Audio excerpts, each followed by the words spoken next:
Alors parfois, est-ce qu'il vous arrive d'avoir des à-coups avec votre moteur? Vous avez quelques difficultés à démarrer et parfois vous manquez un peu de puissance. Pas ouf ça, hein? Et aujourd'hui, on va donc changer le filtre à essence qui fait partie du circuit d'injection de carburant. Allez, c'est parti! Yo les gars, j'espère que vous allez bien. Aujourd'hui on se retrouve pour une nouvelle vidéo mécanique et aujourd'hui on va s'attaquer au circuit de carburant. Alors dans cette vidéo je vais encore parler un peu lentement, tout simplement parce que je suis encore malade. Pour commencer, dans le contexte, un moteur a besoin de 3 éléments pour pouvoir fonctionner. Un moteur thermique, je le rappelle. Il a donc besoin du carburant, du comburant et de l'air, de l'oxygène. Et ben il est important que ces 3 là arrivent avec un flux régulier, un flux constant et suffisant. Aujourd'hui on va donc s'intéresser au circuit de carburant. Comment c'est le circuit de carburant? Quand on va à la pompe à essence, on met du carburant dans son réservoir. Le problème est que dans les réservoirs, que ce soit de la pompe à essence ou dans votre voiture, le réservoir de votre voiture, il y a eu des dépôts, il y a eu des impuretés qui se sont déposées au fil du temps, au fil des voyages. Comme dans une bouteille de vin, c'est vraiment pas ouf quand on arrive sur les dépôts là. Et justement, le filtre à carburant, lui, est là pour filtrer et pour empêcher ces dépôts et ces impuretés d'aller dans le système d'éjection et d'encrasser le moteur ou alors d'abîmer les injecteurs. Donc voilà, il a le bon rôle, cool. D'ailleurs, dans la vidéo où je change la pompe à essence de ma voiture, on avait même vu qu'il y avait un pré-filtre. Et lui, il sauvegarde justement l'état de santé de la pompe à essence. Donc encore une fois, monsieur le filtre, c'est le sang, hein. Et d'ailleurs, il faut le remplacer tous les 30 000 km pour un moteur diesel et tous les 20 000 km pour un moteur essence. Souvent, on va le retrouver à côté du réservoir, sous la voiture. C'est un emplacement plutôt sympa, c'est accessible, et si on fait tomber un peu d'essence, ça tombe par terre, ça risque pas de brûler. Le filtre à essence est un filtre en fait en papier à l'intérieur, enrobé d'une capsule en métal. Bien sûr, comme vous le savez, Rover ne fait pas tout comme tout le monde. Sur la Rover, le filtre à essence se trouve dans la baie moteur, ce que j'aime très peu. Si on a une goutte d'essence qui tombe sur la batterie ou sur un truc électrique, je donne pas cher de ce qui se passe après, hein. Donc voilà, en soi, le filtre, il est très simple, comme tous les autres filtres de la voiture. On n'a rien de plus à dire dessus, et on va passer à la vidéo. Parti! Alors comme je vous l'ai dit, Rover ne fait vraiment pas comme tout le monde, ça commence déjà par la manivelle qui ouvre le capot. Déjà il est pas du côté gauche comme tout le monde, mais il est du côté droit. Bon, je pense que c'est parce que c'est une voiture anglaise.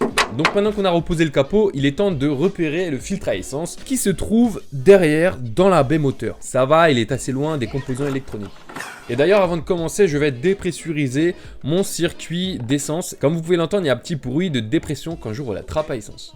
Il est donc temps de desserrer les connecteurs qui sont donc sur le filtre à essence. Il y en a un de chaque côté et je commence par celui qui est le plus proche du réservoir.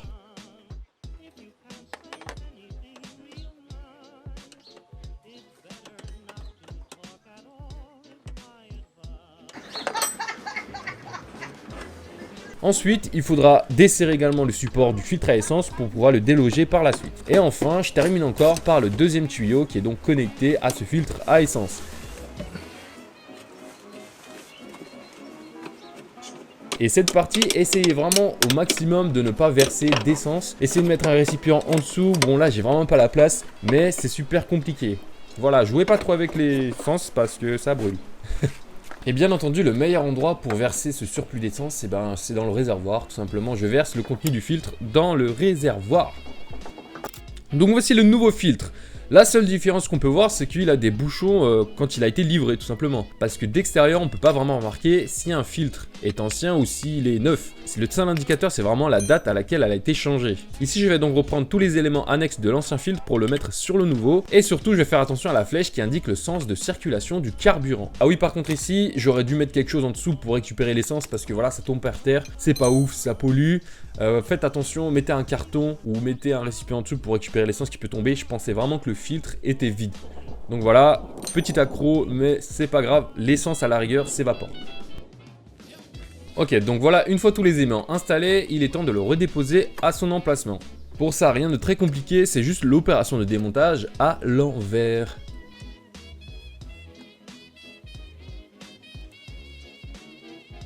Donc ici, je fais attention à bien tout resserrer puisqu'il ne faut pas qu'il y ait de fuite. Ça reste du carburant et le carburant est donc inflammable.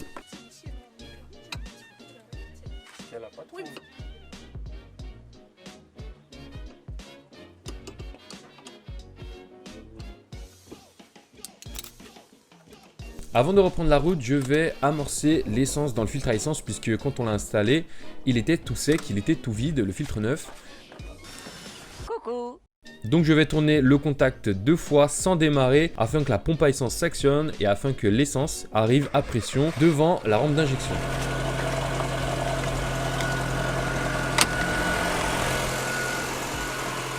Je vais alors vérifier qu'il n'y a pas de fuite, qu'il n'y ait pas de goutte d'essence qui suinte ou quoi que ce soit, afin d'être totalement sécurisé.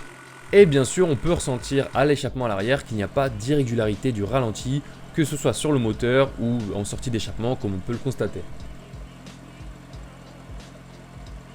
Au final, le ressenti reste très léger au niveau de la pédale puisque c'est vraiment sur des petites gouttelettes que va se faire la différence. Après, cela, bien sûr, dépend si vous n'avez jamais, mais alors jamais que votre voiture date de 1985, changé votre filtre à essence, là vous risquez de sentir un petit changement. Le système de carburant, lui, par contre, va le ressentir. Ça va nous permettre de rétablir une consommation optimale puisque le flux reste régulier comme ça l'était à l'origine. On aura une meilleure souplesse de la conduite aussi et peut-être une réponse vraiment un petit peu plus paisue. Ne vous attendez pas non plus à 3 chevaux de plus, vous ressentez mieux la voiture. Et donc voilà pour la vidéo d'aujourd'hui, j'espère qu'elle vous a plu. D'ailleurs pour ceux qui ne me suivent pas encore sur Instagram, c'est le moment, parce que c'est toujours le moment. On y va. Allez, on y va tous. J'espère que cette vidéo vous a plu. N'hésitez pas à me le dire en commentaire. Aimez la vidéo surtout, ce qui est très important aussi. Vous continuez à partager. Abonnez-vous. Allez regarder une vidéo sur YouTube. Ce sera toujours ça en plus. Et je vous remercie d'être là depuis le début. Allez, salut!